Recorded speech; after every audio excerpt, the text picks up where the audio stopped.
Have you ever betrayed your own standards?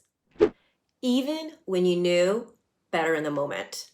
If you're new here, I'm Chris Oh, the host of P.S. Younger Self. If you're a returning listener, thank you for joining me again. I am really excited about today's episode because the topic really starts to shift in how you start living by your standards. So I'm going to give you a personal example first in illustrating what it means to know what your standards are, but you're not truly living by them because of this misalignment. See, it was right after a breakup of mine a few years ago, one of those emotionally raw, deeply vulnerable periods, which I'm sure many of you will relate to, especially when it wasn't initiated by you. And so I was in a very emotionally drained place, obviously doubting myself, ruminating on the past, all the feels. And in that moment, a friend of mine with all the right intentions invited me to this big themed costume party, and it wasn't even Halloween. The loud music, the massive venue, the whole scene. And deep down inside, I knew already that this wasn't my thing anymore. It was part of my past, the whole scene, partying and all of that. See, the big party scene, the energy and all of that, it was something that I had already outgrown, and I knew that about myself. But I told myself in that moment, maybe it'll be good for me. Maybe it'll be fun. Maybe this is what I need to distract myself. So I even bought a ridiculous pair of zebra print pants and said yes, and went with my friend. We had to walk through what was this beautiful botanic garden to get to the actual party venue, which in hindsight felt very symbolic because the second I got into this big warehouse style like venue, I felt it. It was so obvious.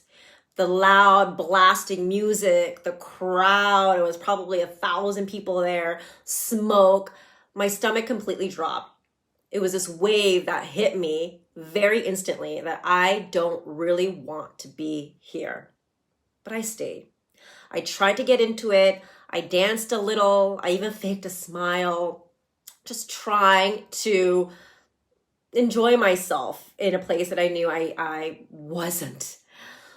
So with every passing minute, I realized that I was not in the mood at all, and this is not my vibe anymore, which I already knew.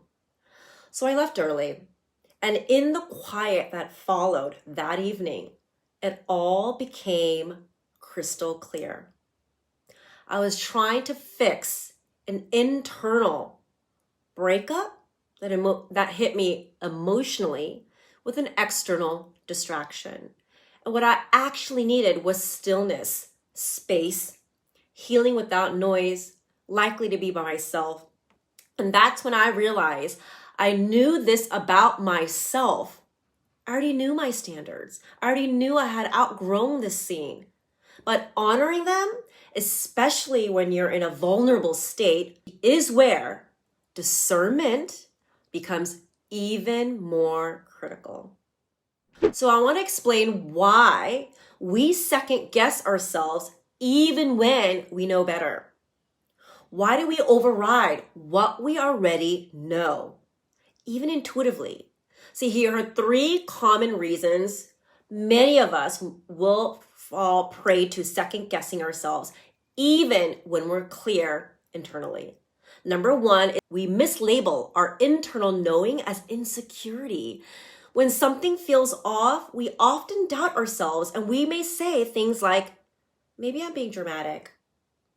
Maybe I just need to be more open-minded. But what we are actually feeling is inner wisdom. A quiet no, a subtle pull, a inner knowing.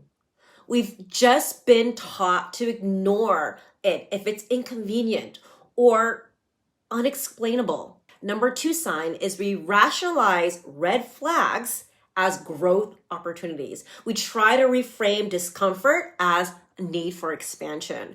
So this sounds like, maybe I'm just being stretched right now. maybe this is good for me to grow. And yes, growth can feel uncomfortable, but here's the difference. Growth actually feels expansive. That's what growing is about, right? Like even our gestures, but misalignment feels uneasy. And 3, we're still emotionally attached to the past version of ourselves. So what this looks like is we may say things that match who we were, who we used to be, and there's this grief in letting go of that identity. So we start to second guess ourselves, not because we're confused, but because we're still emotionally connected to an expired version of ourselves. So now that we understand why we may second guess ourselves, even when we know better, even when we know our values and standards. So how do you know when you're out of alignment? What does it actually feel like? Here are the 5 signs that will clue you in. Number 1, you feel a low-key relief when plans get canceled. So this sounds like, let's say when you make plans with somebody and it actually falls through, they cancel on the plan and you feel this quiet, oh, thank God they canceled on me. Didn't really want to go. See, that's your body speaking before your brain even rationalizes it. And number 2, you need to sell yourself on it repeatedly. So you may be circling the same internal pep talk, like maybe I'm just overthinking it.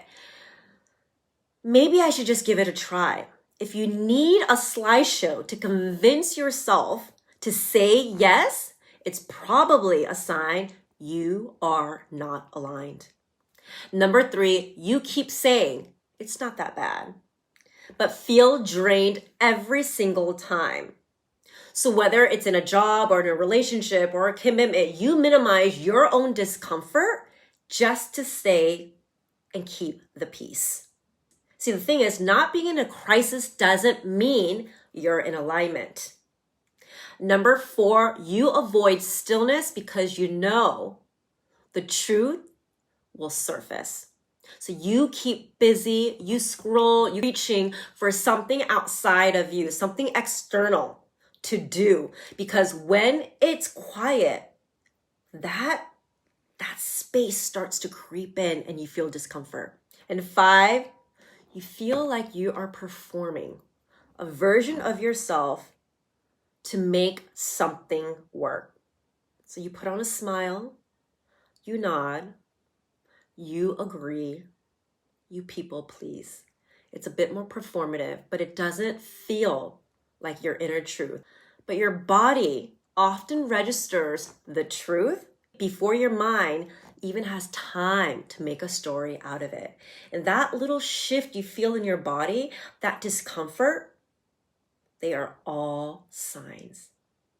And your cue then is to practice discernment, to live by your standards. Okay, so what do we do in that moment when we know better, but we're doubting ourselves, when we feel that tension, but haven't quite made the choice because we're still stuck to our old identity? This is where discernment becomes a practice. It's what I call the DAR Framework that I have developed, and it is about discerning, aligning, and then responding. So discern. First, we need to pause and notice and check in with ourselves. See, there's this quote by Viktor Frankl. Between stimulus and response, there is that space. And in that space is our power to choose our response. And in our response lies our growth and our freedom. But it's so powerful, and it really illustrates this point. That's exactly what discernment is. Choosing from that space, from that pause, instead of from pressure or old conditioning. So ask yourself, what's actually happening here? Am I feeling tightness? Am I resisting? What is this uneasiness that I'm feeling? Is this a fear or is this my wisdom? A stands for align. What would alignment actually look like right now? What decisions reflects my values, my standards?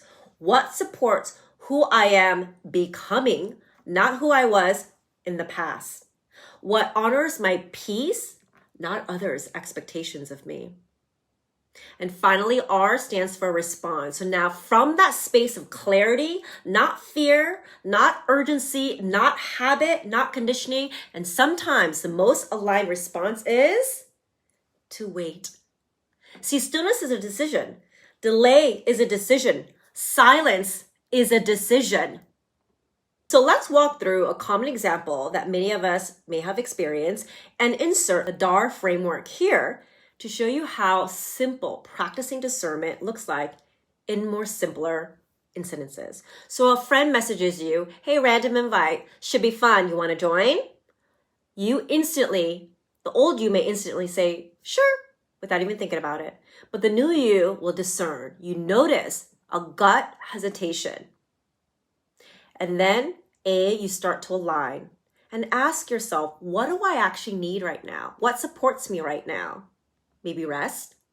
So then you respond from that space of clarity. Thank you for the invite. I'm going to sit this one out, but I hope you have fun. Simple, clear, aligned with your needs and standards without needing any further explanation. So in closing, I want to share with you why discernment is such an essential element to develop, to truly live by your standards. See, the thing is, it's not about doing. It's not dramatic. It's not performative. It's quiet, but really powerful. See, it's truly, really that simple too. And just like anything that takes practice, it needs real intention. And the DAR framework that I've developed makes it really practical and easy to implement. It takes just 3 steps. And in that pause, you find clarity to align.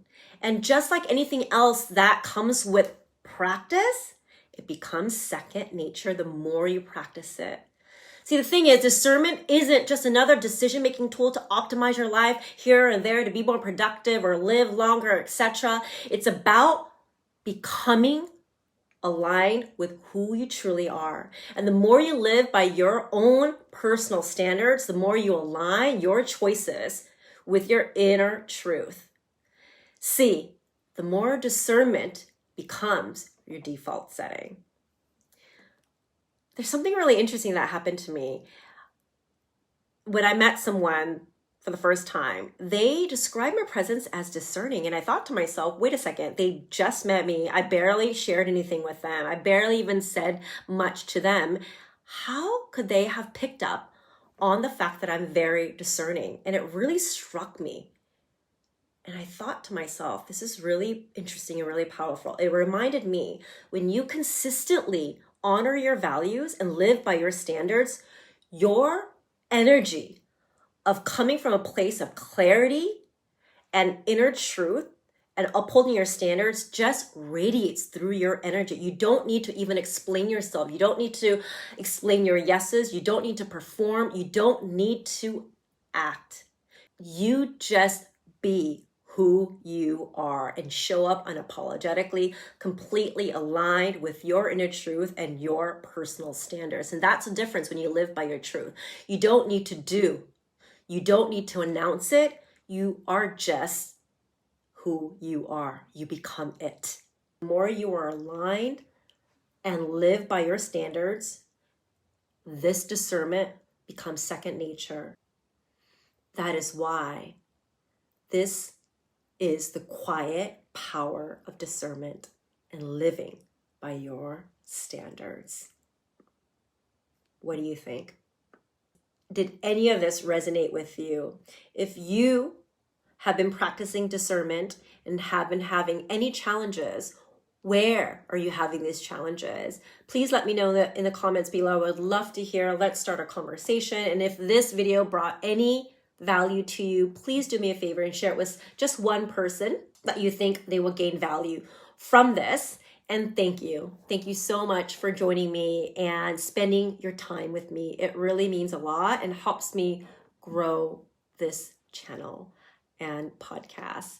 And lastly, if you enjoy this, I think you might also enjoy this video here. See you again next time.